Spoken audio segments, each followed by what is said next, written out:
20 years, I have lived in Bordentown, New Jersey.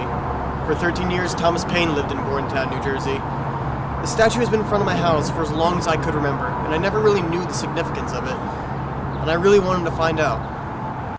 Thomas Paine's longest owned home was in Bordentown, New Jersey. Bordentown is located in central Jersey along the Delaware River. His house has been acknowledged as a historical site at 154 Farnsworth Avenue.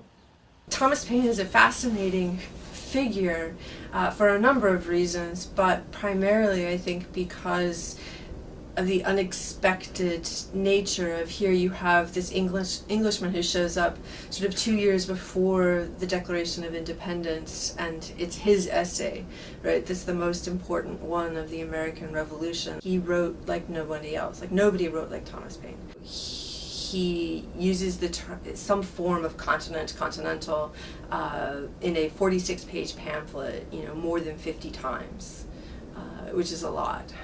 And I think that also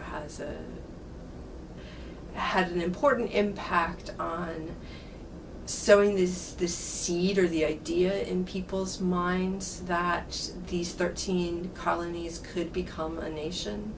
Because you have to remember that at the time, Virginia, Pennsylvania, Massachusetts, they saw themselves as a colony that belonged to empire, but they didn't see themselves as a nation. They didn't see themselves as these sort of united 13 colonies in any kind of way. I think that Paine's use of the continent and sort of combining these colonies was really helpful in sort of thinking about what the nation geographically, right, could be. The Thomas Paine National Historical Association in New Rochelle is home to most of the works by Thomas Paine and the people studying them.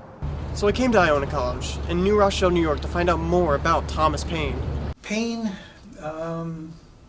is probably the most important figure in the American Revolution, and he hasn't been given that credit.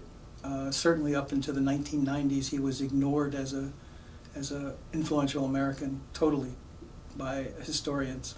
But his works carried on. They influenced the abolitionist movement, they influenced the women's rights movement, and certainly they influenced the free-thinking movement in this country. People opposed to religion within government, separation of church and state.